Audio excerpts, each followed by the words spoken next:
Now, when you think of Japan, what do you think about? Well, it just so happens that beyond the relationship with Honda and all the other Japanese-owned companies that supply Honda, there's more to the relationship between Ohio and Honda. In fact, the building we're in was designed by an internationally renowned Japanese architect, Arata Izuzaki, in 1999. So the bonds between Ohio and Japan aren't just economic, but also cultural. We also have more than 13,000 Japanese in our community, bringing us the richness of a culture that is much older than ours. But there's also some things that people think about when they think about Japan, at least my kids right now. Has anyone been around, driving around the community and seen this?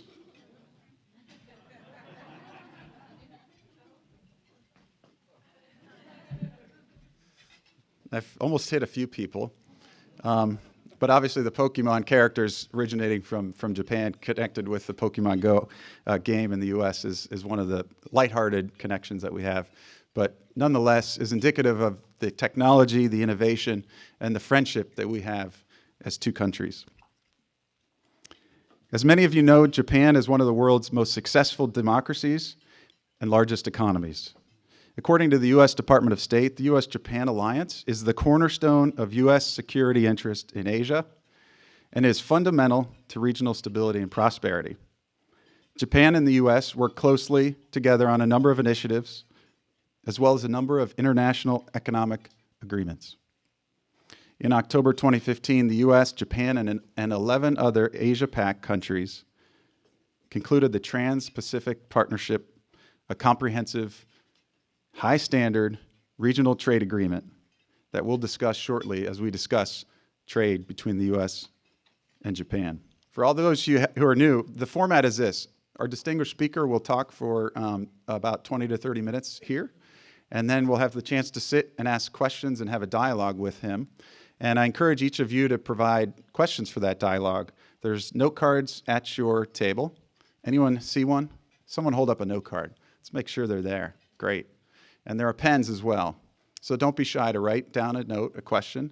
Raise your hand, and the team will pick them up and bring them to me so that we can feed them into the Deputy Chief of Mission. We also are tweeting, #AskCCWA. If you're watching via live stream around the world right now through our partners in 95 cities, World Affairs Councils, you can do it that way. Or if you don't like to write with a pen and you'd rather type it, but you're sitting right here, you can also tweet it to us. Either way, it'll get to us. I really want to thank some key organizations that are critical to the success of today's program, particularly the Japanese Embassy in Washington, D.C., Honda of America Manufacturing, the Ohio State University's Fisher College of Business, Cyber, as well as East Asian Studies Center and the Institute for Japanese Studies. As well, our promotional partners, JASCO, as we know them here, the Japan-America Society of Central Ohio. Please join me in thanking all these critical partners. One of our long partners is Honda. Since the council began 40-some years ago, Honda's been there, and they've been there every year since. And a big reason we have our student program is because of the investment that Honda made, the first ones to particularly target reaching our young people, and we really thank them for doing that more than a decade ago. Here to introduce our distinguished speaker is a representative from Honda of America, Mr. Tom Shoup. Tom is the Executive Vice President and Chief Operating Officer at Honda of America, where he serves on the senior leadership, really making really important decisions for a lot of Honda. That's the short part of his bio. Tom's a great friend of the council, being an honorary trustee, as well as a board member over time. And I really welcome him to the stage to introduce our distinguished speaker. Please join me in welcoming Tom Shoup. Thank you. Well, thank you, Patrick, and good afternoon, everyone. It's a real honor for me to be with you here today, and on behalf of Honda, I'd like to extend a special Ohio welcome to Oike-san. As was mentioned, I've been with Honda for 28 years now, and during that time, I've had many trips to Japan. But back in the early 90s, I had the privilege of spending 2 years in Japan with Honda. And that was really a great experience for me and my family. And I can say it provided me with a great opportunity to learn so much about Japan and Honda about Japanese people, culture, and way of doing business. At that time, as my kids say, the ancient time, Honda's operations in Ohio were just about 15 years old. Much different young and growing company atmosphere that we had.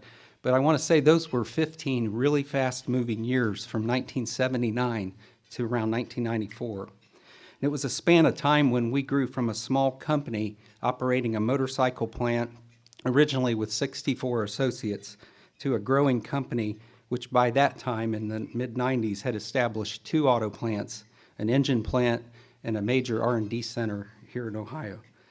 So today, overall, Honda has over 15,000 associates in Ohio, and we produce more than 700,000 cars per year. One of our most recent automotive projects you may have heard about is our Performance Manufacturing Center, where we just began producing Ohio's first and only supercar, the Acura NSX.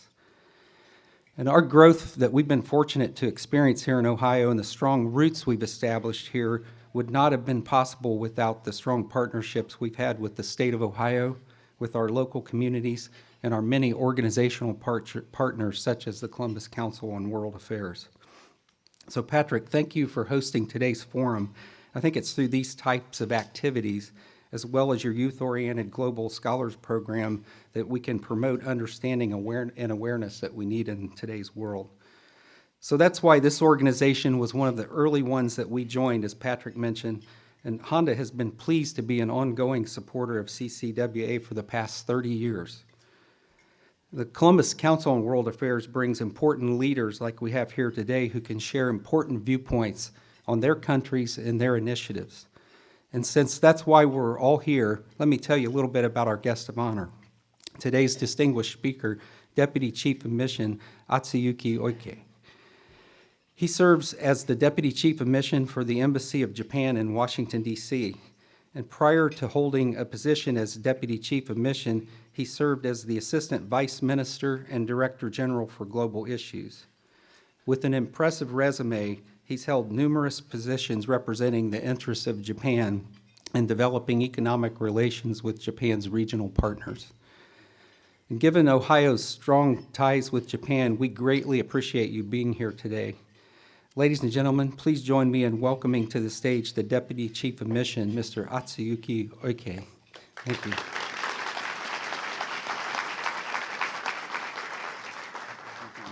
Ladies and gentlemen, as kindly introduced, I'm based in Washington, D.C., but I'm very glad to be here.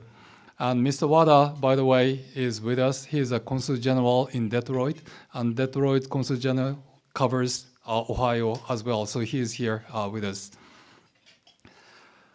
Well, today I would like to speak a little bit about the U.S.-Japan relationship and then touch on TPP. Well, the example of Pokemon, by the way, is a very good example of U.S.-Japan cooperation. Although you have to be a little bit careful about the actual use of it. And our Supreme Court seems to be complaining about the existence of Pokemon in the courtrooms. So that, you need to be a little bit careful on that. But nonetheless, the game's infrastructure comes from the U.S. company, and the characters come from our company, Nintendo. And this is a good case of collaboration between the two countries. We're talking about the U.S.-Japan relationship. We share values. We share basic values: democracy, free market economy, and the rule of law. This kind of value we do share. And secondly, we have security ties. We have a treaty, and on the basis of the treaty, we have a number of U.S. bases in Japan which guarantees the U.S. presence in the region. And also, we have expanded the scope of cooperation between the U.S. and Japanese in relation to the operations, outside of Japan. So military ties are there. And thirdly, we are both a member of G7 countries. And this is a group of like-minded countries. And within the framework, we are doing quite a lot of things. And then in East Asia, US, Japan, Australia is a good, kind of security and economic alliance in the region. And we also have a lot of discussions in the region, a lot of frameworks in the region with US, Japan together. Well, on the economic side, perhaps I have a bit of impressive figures. I hope they are impressive, but they are actually contained in the papers you have in front of you. This folder has some figures like this. Sorry for that. And those are the performance of our investment in the United States. The first table shows that we are, in 2015, we are practically the biggest investor in the United States.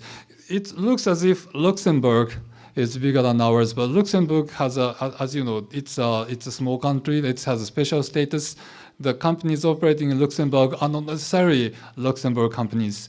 So in terms of nationality, I think Japan is the biggest investor in the United States. Likewise, by the way, it doesn't appear here, but US is the biggest investor in Japan.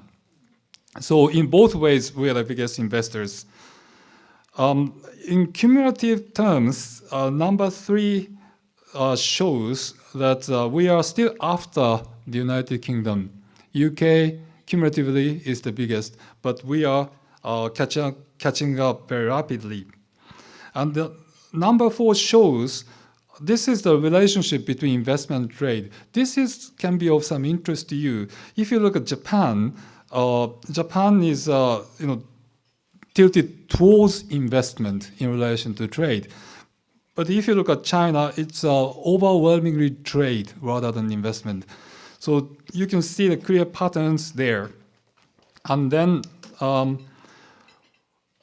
another thing is that perhaps if you could go to number 6, well, in the 3 years between 11 and 13, Japanese multinational enterprises were the biggest players in creating new employment.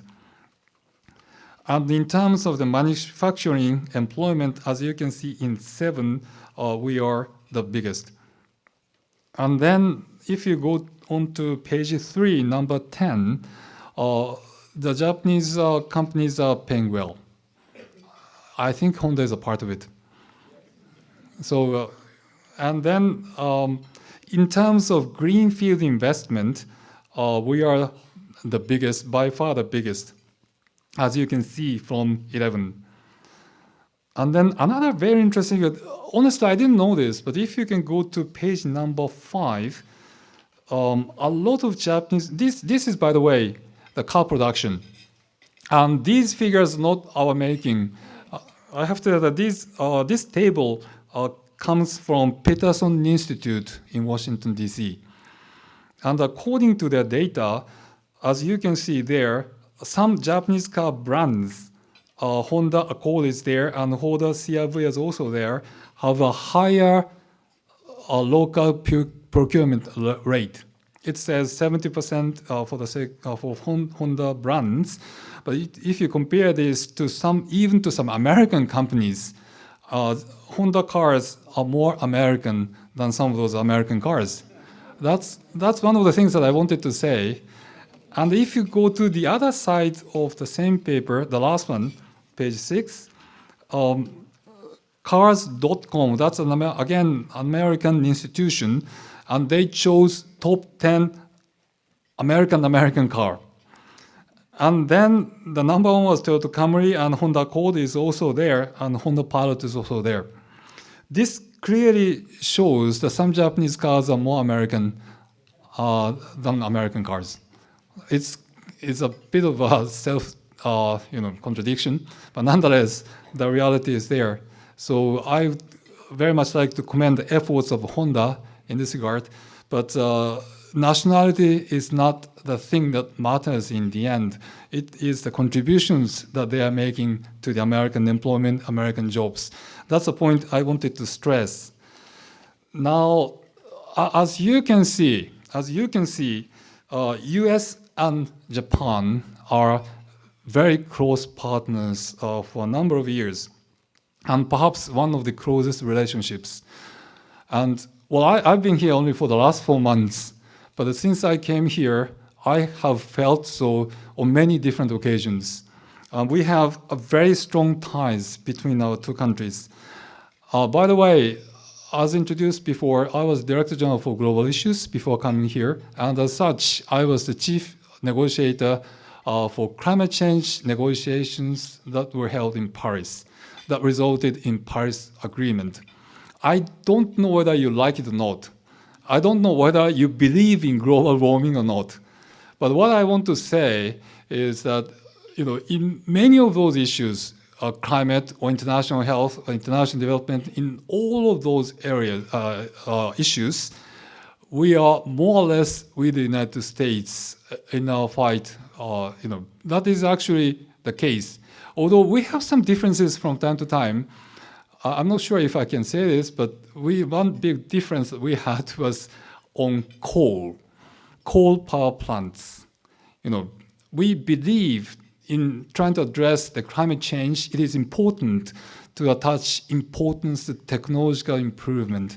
We have what is called a clean coal technology, which improves the efficiency of the coal-fired plants so that we can emit less, smaller quantity of CO2s. With regard, that's a very good innovation in climate change, but sometimes the use of coal is very controversial in this area. So we had some differences in view. But other than that, we were fighting together with the United States. So there are a number of issues where we fight together. Now, within that framework, I just want to mention TPP, because I think TPP is very important in this partnership. In many ways, since the United States has many free trade agreements with members of TPP, the biggest element in TPP, in fact, is US-Japan. It is perhaps the most important aspect in TPP, and that is why I'm here to defend it. I know that trade is not a very fashionable topic. So many people nowadays are saying trade is a bad thing and trade steals jobs, export jobs to somewhere else. I have encountered so many criticisms of that nature, but I don't think it is the case. So let me just explain a little bit about what is TPP. Well, I don't show the individual article. It's a very thick document, very complicated document, so I'm not going to do it. But let me just touch on some of the features of TPP. The first big feature of TPP, in fact, is the tariff elimination, customs tariff elimination, as you know. And almost, this is not all, but almost all the tariff duties or charges will be eliminated as a result of TPP in the region. Now, as I understand it, 90% of the US products are, to be precise, 90% of the consumers, right, using the US products are outside of the United States. This is the figure which is shown by the US government. This means the products that you are making here in Ohio are mostly consumed abroad, outside of the United States. So if tariffs are eliminated, that will boost trade very naturally. Historically, the United States has become very rich through trade. And that's one aspect. So elimination of customs tariff is not a theft. It's actually contributions to US economy. That's one point. And secondly, we are talking also about services. The American service suppliers, I think, are probably the strongest in the world. You can think about telecommunication companies or banks and insurance companies. all those financial companies, ITC companies, and then also some service provider travel agencies. The US have a lot of strengths in those areas. And ITC, US ITC has made it very clear that you will gain a lot in the area of services. So TPP will bring a lot of benefits to US services suppliers. Then we have investment. From here, we are getting into a slightly different world. So I'll just illustrate some example that you can get from TPP. For example, if you are an investor, and if you go to some Asian countries, you might be told, okay, you can invest here, but you find your partner that you can never be a majority shareholder. That's what is called foreign capital restrictions.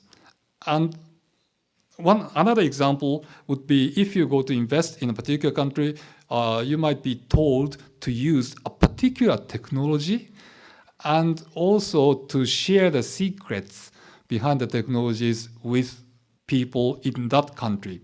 That's what is called a technology transfer requirements. And then in some cases, if you want to sell your hardware or software in an Asian country, you might be told to disclose your source code in that particular software. This is a compulsory disclosure requirement. And now, if you go to a particular country, then you might have to compete with state-owned enterprises. The state-owned enterprises may have some particular advantages. And the typical example of this is a loan, concessional loans from other SOEs, particularly the state-owned banks, to state-owned enterprises. This is a very common phenomenon. So you might want to have a level playing field in these cases. And finally, more and more competition law is getting important. We need to have a general cooperation and consultation mechanism for competition laws, because I know as a fact that some countries are now trying to use competition law, not the trade restrictions, but competition law as a means to protect their own industry. So all those things are prohibited in TPP. They are prohibited in TPP. Always we have exceptions. So some countries want to ask for some exceptions. We had very hard negotiations on those exceptions, but the principle is there. And then we negotiate exceptions. That is the way TPP operates, and this is contrary to any other agreement which is being negotiated at the moment in Asia. This is a very important thing. After all, what we are looking for is the rule of law in economic activities in Asia that will provide transparency, predictability for your businesses there. Without this, you might see different treatments to different cases on a case-to-case basis. Well, I had a chance to go to Shanghai Free Trade Zone earlier when I was in China. By the way, I was also based in China and Seoul, so I have a number of experiences in Asian countries. When I was in Beijing, I went to Shanghai Trade Zone office, and we had some discussions of general nature. At that time, they didn't show a lot of enthusiasm.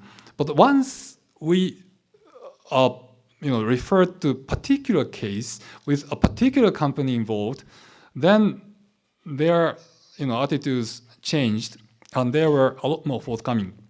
And this is a very typical case, not only in China, but in other Asian countries. If you have a concrete example, you can think about concrete measures. But when it comes to the general rule, it's difficult. It's always difficult. TPP is a vehicle to make it possible. So this is a very big thing in Asia. now, for that very reason, Asian countries, Asian participants, Malaysia, Singapore, Malaysia, Brunei, and Vietnam, they have a number of difficulties in the domestic front to accept what TPP is asking for. And geographical elements, geopolitical elements are also there. They are willing to be a part of it, and they signed this agreement. So, if U.S. says, after all of those difficult negotiations, after many countries in the region, including Japan, accepted the terms and conditions created by TPP, if the U.S. says all after these, I'm sorry, but let's forget about this. That will be a huge, huge, huge disappointment for the region. I know that in the United States, of course, it is important to take care of the employment, to take care of the beneficial conditions, investment, things like that. Of course, yes. And I can say that trade agreement, TPP is not just a trade agreement, it's a lot more than that. But in any case, TPP can bring a lot of good things about investment. I think this agreement will facilitate investments. But nevertheless, depending on where you are working, depending on the industries that you're working, you might gain or you might lose. That happens. That is a reality. But nevertheless, there should be some ways to address this issue. I'm not getting into details on this. This, I think, is a sensitive issue. But nonetheless, there are ways. And then what is very important here is, in total, TPP will bring about a lot more for the United States in terms of economic gains. That's clearly shown by the figures already published by the US government. And in terms of the US presence in the region, you will gain quite a lot. I know for a fact that quite a number of US companies, I think it's more than 23,000 US companies operating in China. And a lot more companies operating in different parts of Asia. Their future depends on TPP, in terms of clear rules, in terms of transparency, in terms of predictability, and they badly need this agreement. And those US companies operating in Asia are selling US products or US services. So it's a benefit for the United States. And many of them are actually small and medium-scale companies, I have to add. Well, the statistics given by, I'm not sure if it's today, but the state of Ohio has an excellent series of statistics showing that medium and small-scale companies are also gaining benefits from trade deals. So it's not just a question of influential big names getting benefits and small and medium-scale companies are not getting one. No, that's not the case. So my final call, in fact, is that if the United States can ratify, by the way, when I say ratify, it's with the U.S. Congress. In this particular case, both Senate and House have to approve this. So this particular treaty has already been signed by USTR Froman last year. Was it last year? This year, February this year. And it has been submitted to the US Congress. It's up to the US Congress to when they can decide on this. This is a huge issue. The Asians, I'm saying this here, but I don't think you have heard Vietnamese or Malaysians or other Asians in the group who are speaking loud on that. Sometimes they are reserved, but they are watching. This is a symbol of US commitment to East Asia. Thank you very much.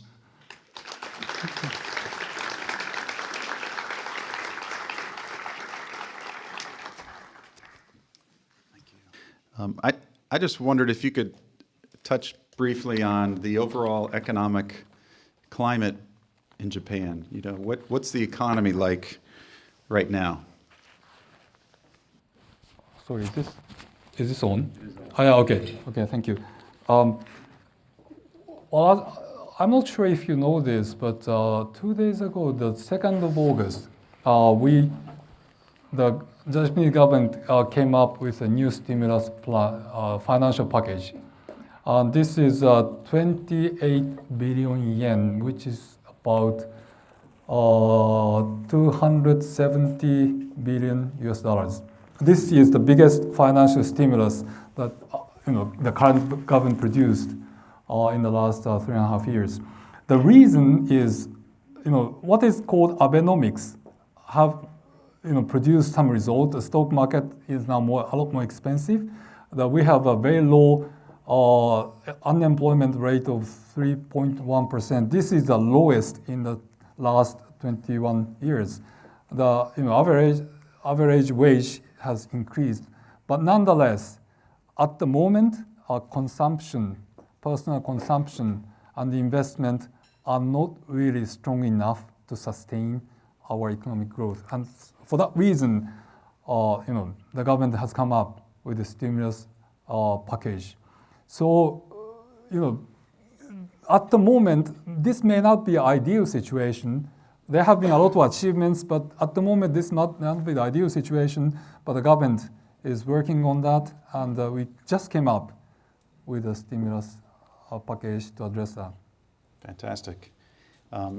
One of the things I wanted to ask that you had mentioned in your introduction is that you worked for the Ministry of Foreign Affairs on some of the important global issues in Japan. And while I know we're talking mostly about the economy here, I'm curious, in terms of climate change, how does the Japanese government and the Japanese people understand and think about this issue? Well, in fact, my belief, and I think it's shared by many in Japan, my belief is climate change is happening. And our temperature is getting higher. Our agriculture production is getting more and more towards north. And we have viruses which didn't exist before. And in some parts of Japan, we have a lot more rains. And we have had super typhoons. So the climate change there, we don't have many people who doubt that. Here there seems to be some people who don't believe in that. But as far as Japan is concerned, I think we believe in that. And well, by the way, on this particular thing, we worked very hard on climate change package that we produced. And we are trying to reduce a substantive amount of CO2 emissions, 26% less in the year 2030. But after all those efforts, can I say, I'm sorry to say this, but can I say that our energy efficiency rate per capita, per GDP will be the highest in the world. But our per capita figure is not the highest, but still quite high. So we are making a lot of efforts in Japan for this one. This one is about the U.S.-Japan, not the U.S., sorry, Ohio-Japan relationship and why it's so important and what about Ohio makes it important. Do you have any comments on that? Yeah, my memory, I remember that in my textbook, we start learning English. Well, in my time, we started learning our English at the age of 12, when you are in the junior high school.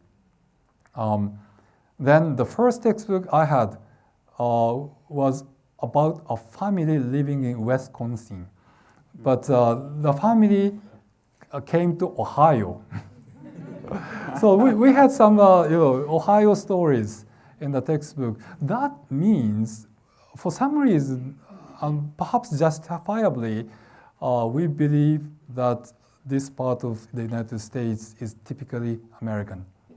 And that has its own attraction. Well, I'm not quite sure about the regionalism in the United States. I come from a place called Osaka. Osaka people don't like Tokyo people. That happens. That happens. but in any case, Ohio is very famous, and it's seen somewhat as the typical American place. And there are a lot of factories here. And what is important is Honda is once a big company is there, a lot of parts suppliers come together. The supply chains are very important motivation for investment. So in any investment, I think we have to think about how the supply chains are connected. This one has to do with Japan's economic future.